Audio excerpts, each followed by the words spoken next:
Welcome to my channel. Listen to my stories every day. Comment, like and subscribe to my channel. Enjoy listening. My name is Rob, and I'm 20 years old. When I met Emily, she was the most beautiful girl at our university. Her laughter was infectious, and her eyes sparkled with a warmth that drew me in from the moment we first spoke. It wasn't long before we started dating, and I quickly fell head over heels for her. Our whirlwind romance culminated in a wedding just before graduation.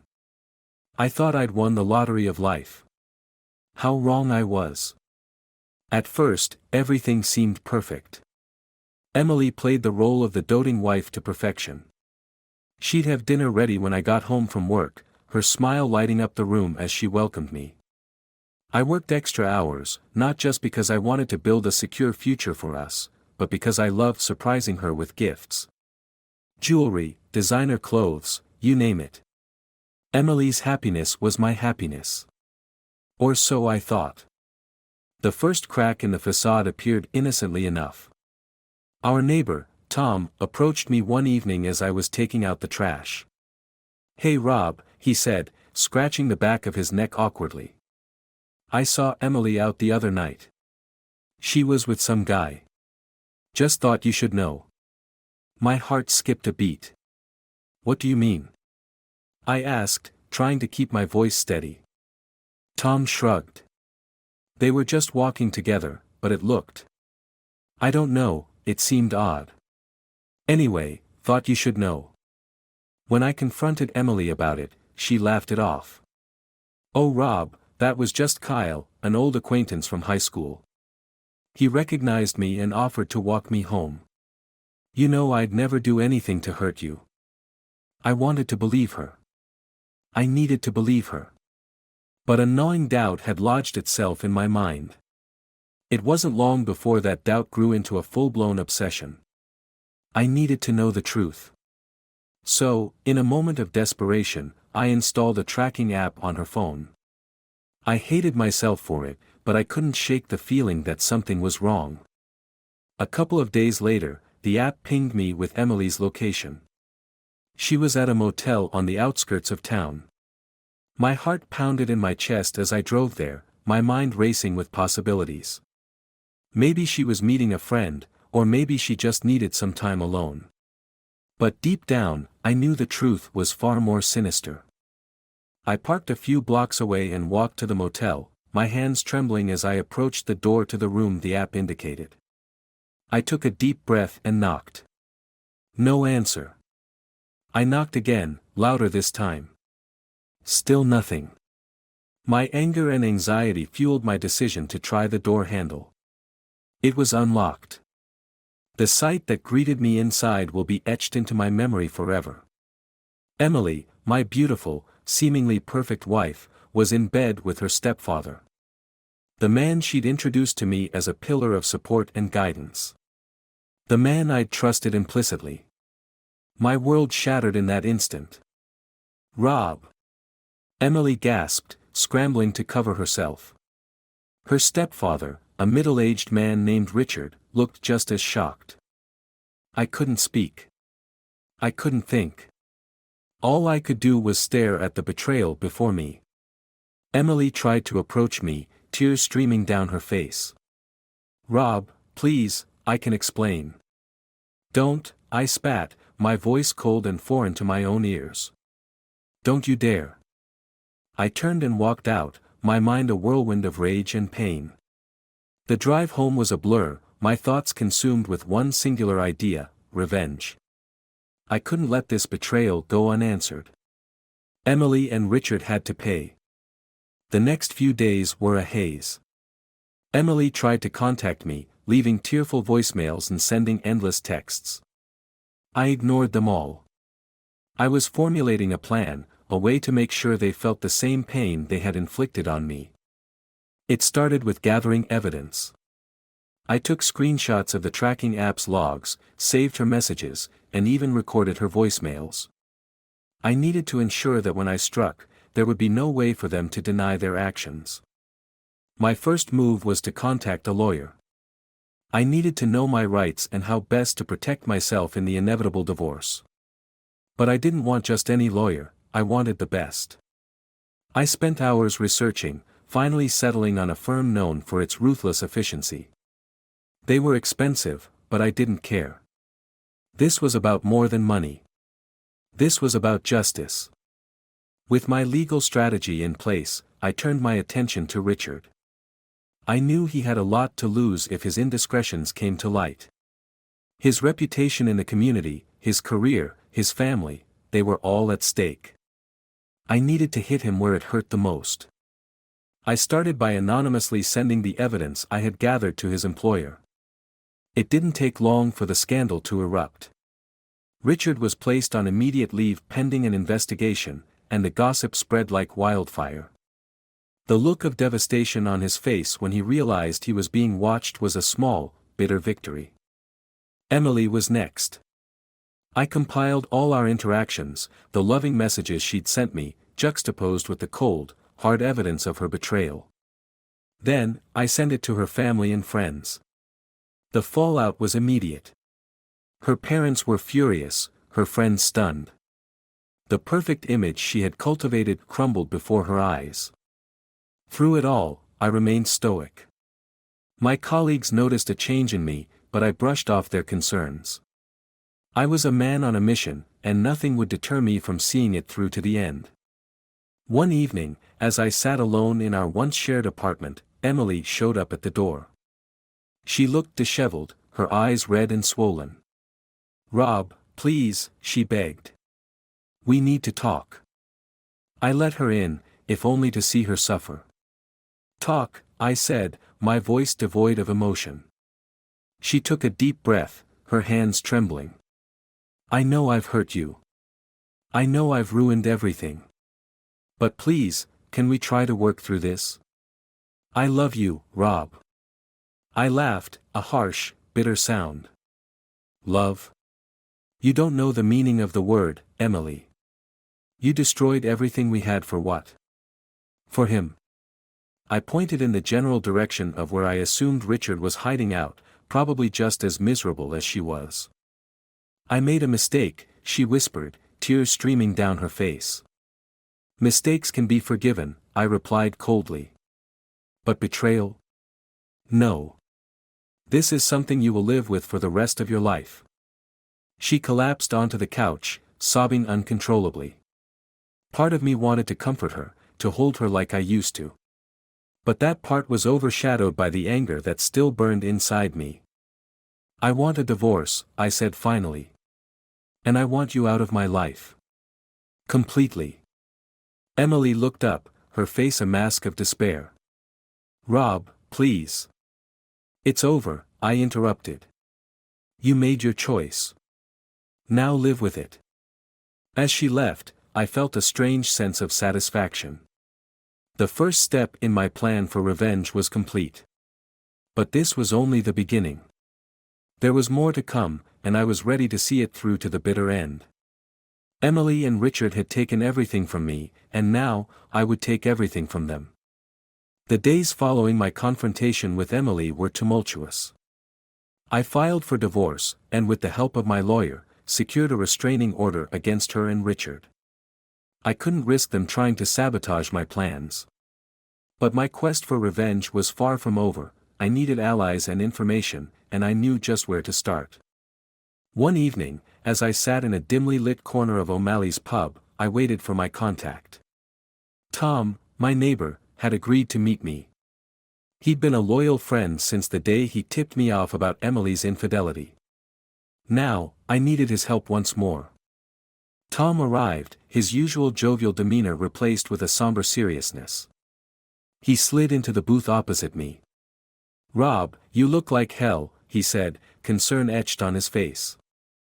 "I feel worse," I replied, signaling the bartender for 2 beers. "Thanks for coming, Tom. I need your help." He nodded. "Anything, man. What do you need?"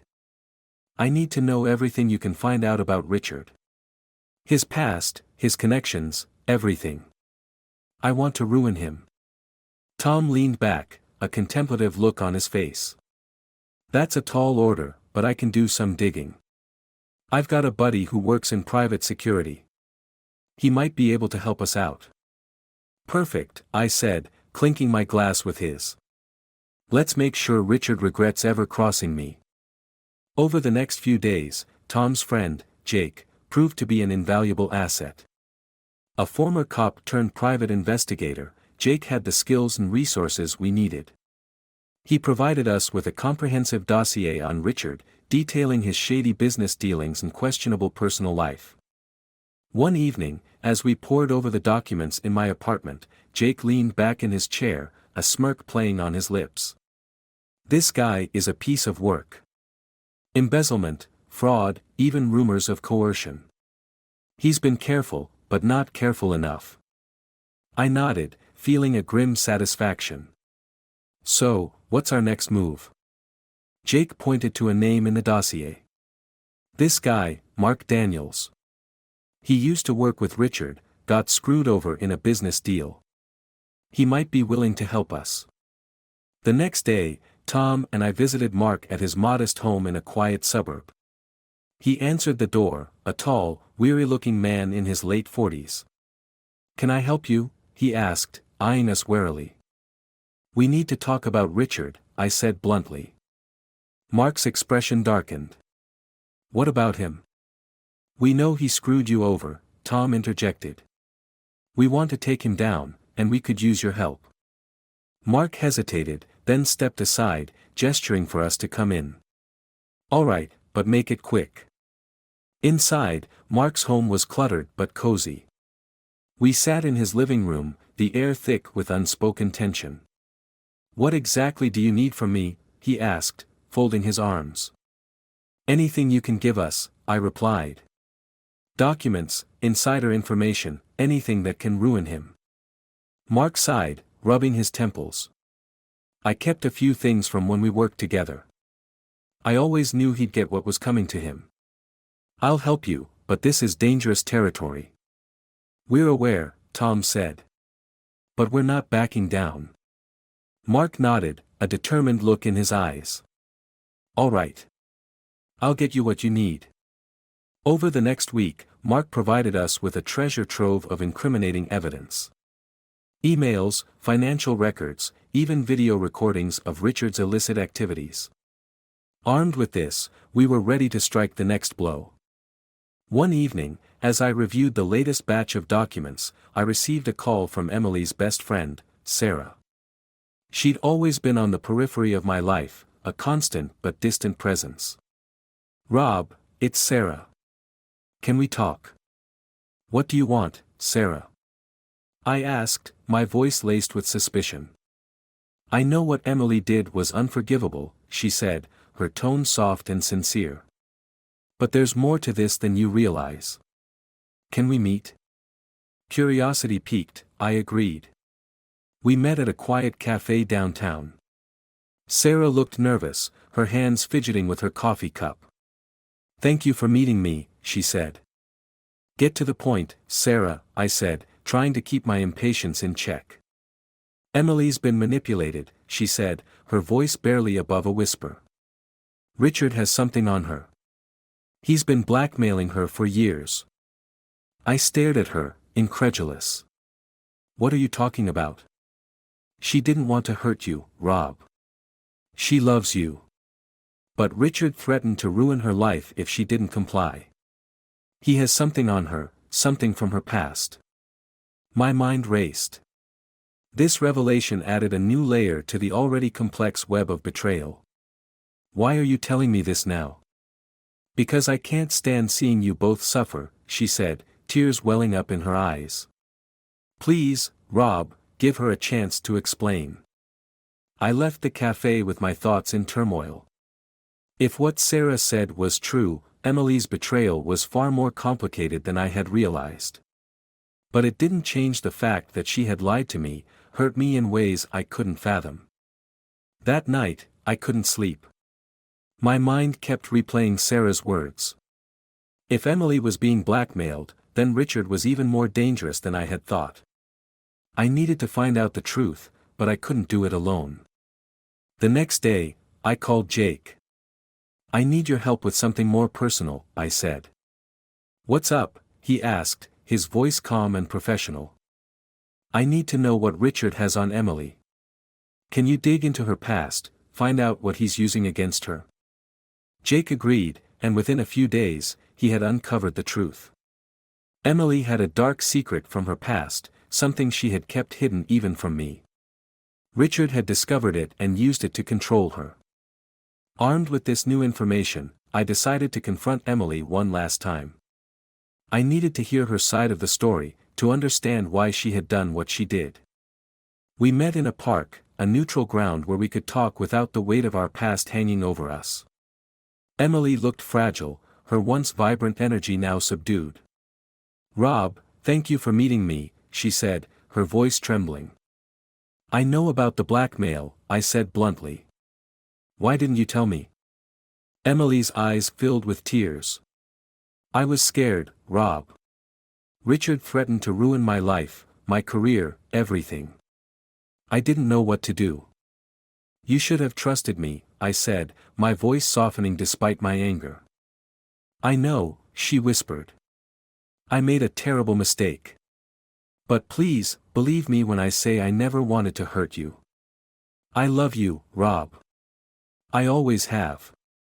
I stared at her, the conflicting emotions warring within me. I need time to process this, I said finally. But know this, Richard is going to pay for what he's done. To both of us. As I walked away, I felt a renewed sense of purpose.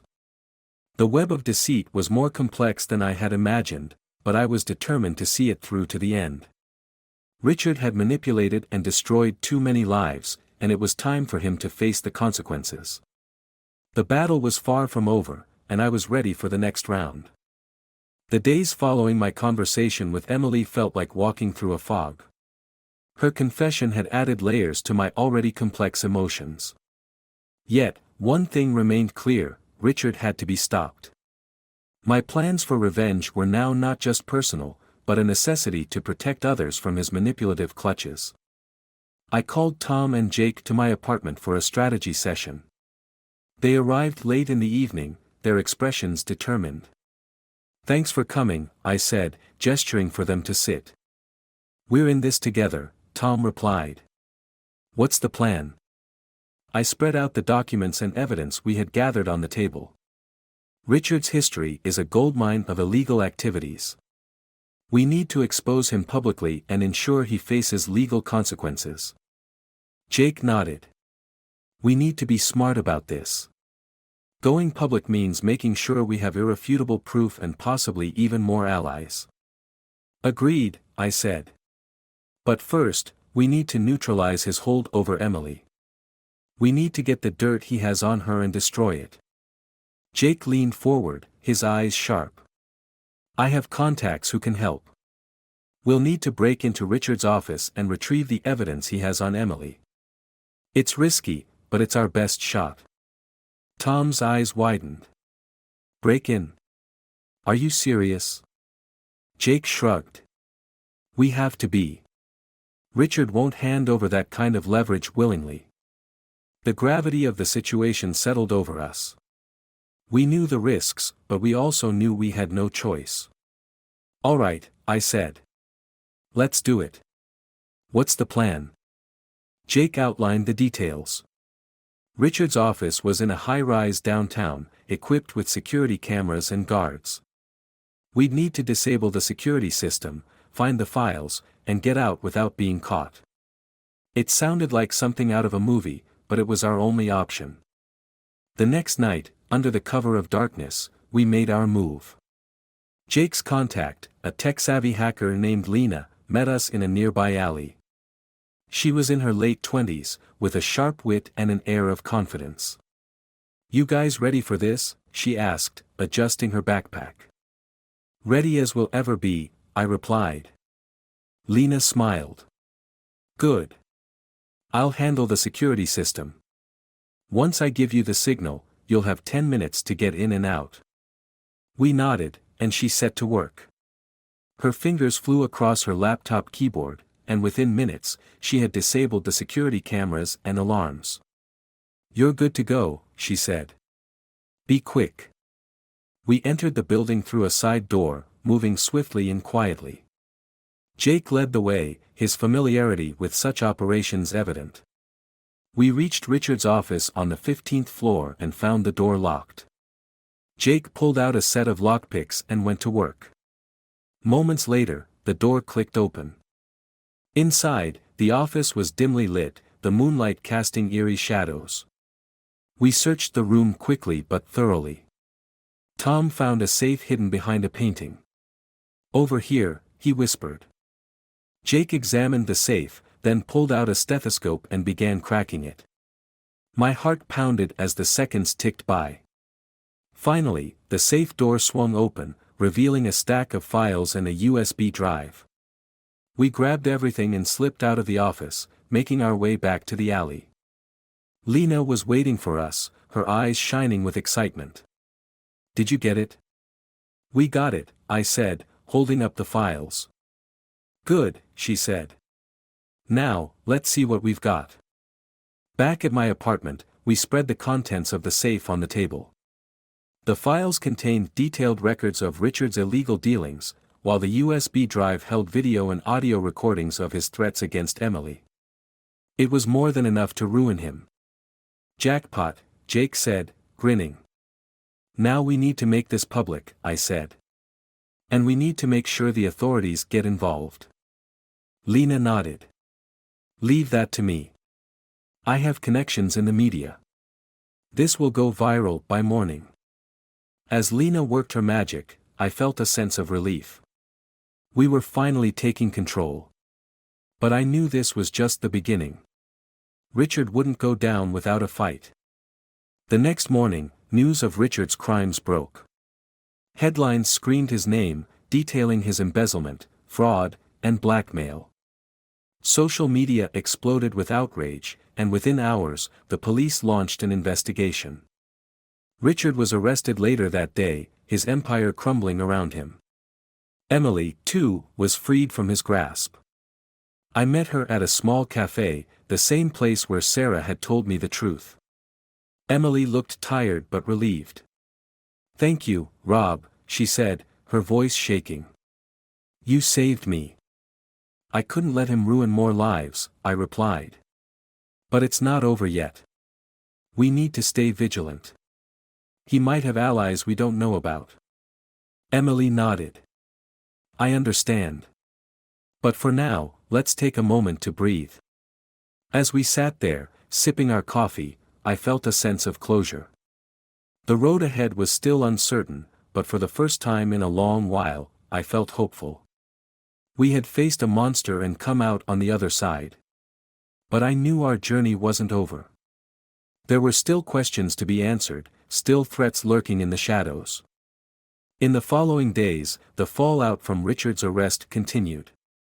More victims came forward, sharing their stories and adding to the mounting evidence against him. His trial was set to be the event of the decade, a dramatic fall from grace for a man who had once seemed untouchable. I stayed in close contact with Tom, Jake, and Lena. They had become more than just allies, they were friends. Together, we had faced incredible odds and emerged victorious. But we remained vigilant, knowing that Richard's downfall could have unforeseen consequences. One evening, as I sat in my apartment, my phone rang. It was a number I didn't recognize. Hello. Rob, it's Sarah, came the voice on the other end. I need to talk to you. It's important. What is it? I asked, my heart racing. There's more to this story than we thought, she said, her voice filled with urgency. I've uncovered something, and you need to see it. My curiosity piqued, I agreed to meet her. As I headed out the door, I couldn't shake the feeling that our battle was far from over.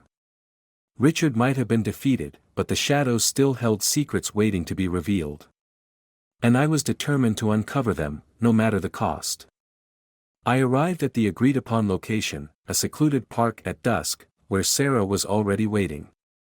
Her expression was one of palpable anxiety. Rob, thank you for coming. I know you're still processing everything, but you need to hear this. What's going on, Sarah? I asked, my heart pounding with a mixture of dread and curiosity. She handed me a file, her hands trembling. I've been doing some digging into Richard's past. I found something that changes everything. Opening the file, I skimmed through the documents, my eyes widening with each revelation. What is this? Richard isn't who he says he is, Sarah explained. He's been using a false identity. His real name is Richard Cross, and he's been involved in organized crime for years. The man we know as Richard had a whole other life before he came here. I was stunned. But why? Why would he come here and target Emily? Sarah hesitated. That's the part that's going to be hard to hear. Emily's father was involved in the same criminal organization. Richard came here to find him and exact revenge. Emily was just a pawn in his game. The ground seemed to shift beneath me. You're saying Emily had no idea? She didn't, Sarah confirmed. She only knew Richard as her stepfather, a man who manipulated her for his own twisted purposes. But there's more. Richard's partners, they're still out there. And they're coming. My mind raced. We need to warn Emily. She's in danger. Sarah nodded. I've already called her. She's meeting us at your apartment. We rushed to my car and drove back to the apartment. When we arrived, Emily was already there, pacing nervously. Rob, what's going on? We don't have much time, I said, quickly filling her in on what Sarah had discovered. We need to get you to safety. Richard's associates could be coming after you. Emily's face went pale. I can't believe this. I had no idea. We'll figure this out, I promised. But first, we need to get you somewhere safe. As we hurriedly packed some essentials, my phone rang. It was Jake. Rob, we have a problem, he said, his voice tense.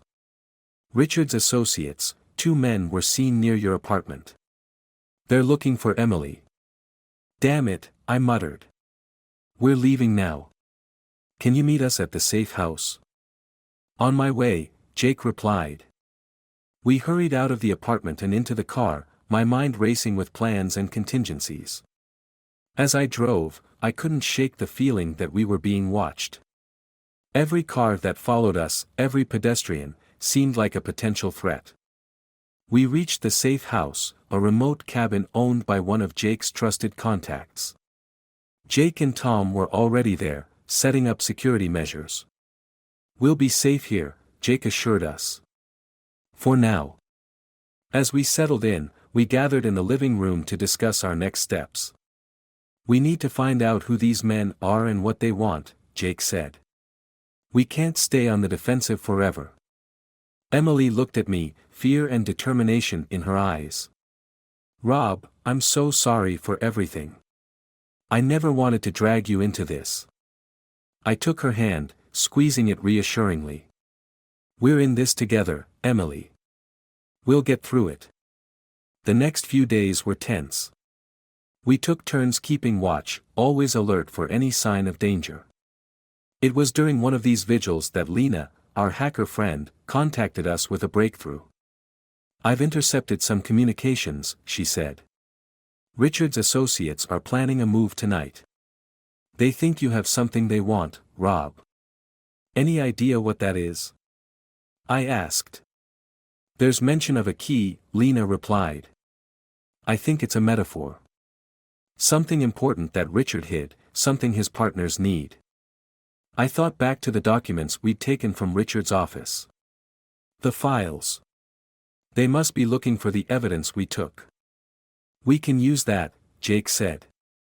We lure them out, set a trap. It was a risky plan, but it was our best shot. We prepared the safe house, setting up surveillance and defensive measures. As night fell, we waited in tense silence, ready for whatever came next. The attack came just before midnight. 2 men approached the cabin, moving stealthily. Jake, Tom, and I were ready, watching from our hidden positions. As they breached the door, we sprang into action. "Freeze!" Jake shouted, his gun trained on the intruders. The men hesitated, then made a break for it. In the ensuing chaos, we managed to subdue one of them, the other escaping into the night. We tied him up and interrogated him, the fear in his eyes telling us we were close to the truth. "Where's the key?" Jake demanded. The man shook his head. "You don't understand. It's not a literal key. It's information, codes, contacts, everything Richard had on our operations. It's hidden, encrypted in those files you took." Realization dawned. "That USB drive," I said. "It must contain everything." The man nodded. "You have no idea what you've stumbled into. If you decrypt that drive, you'll have the power to bring down our entire organization. But they won't stop until they get it back." We secured the man and contacted the authorities, turning over the evidence and the USB drive. It took hours, but finally, we decrypted the files, revealing a treasure trove of information on the criminal network Richard had been a part of. It was enough to dismantle the entire operation. In the aftermath, Emily and I were placed under protective custody, the authorities ensuring our safety as they rounded up the remaining members of Richard's organization. It was a long, arduous process, but justice was finally served. A few months later, as the dust settled, Emily and I sat together, reflecting on everything that had happened. "I never imagined my life would take such a turn," she said, her voice soft. "Neither did I," I replied, holding her close. "But we made it through. And we're stronger for it." The journey had been harrowing, filled with betrayal, danger, and uncertainty. But through it all, we had found strength in each other. The shadows of the past had been banished, and a new chapter in our lives had begun. As we looked towards the future, I knew one thing for certain: whatever challenges lay ahead, we would face them together. The intrigue, the danger, it was all behind us now. And in its place was a newfound hope, a promise of brighter days to come.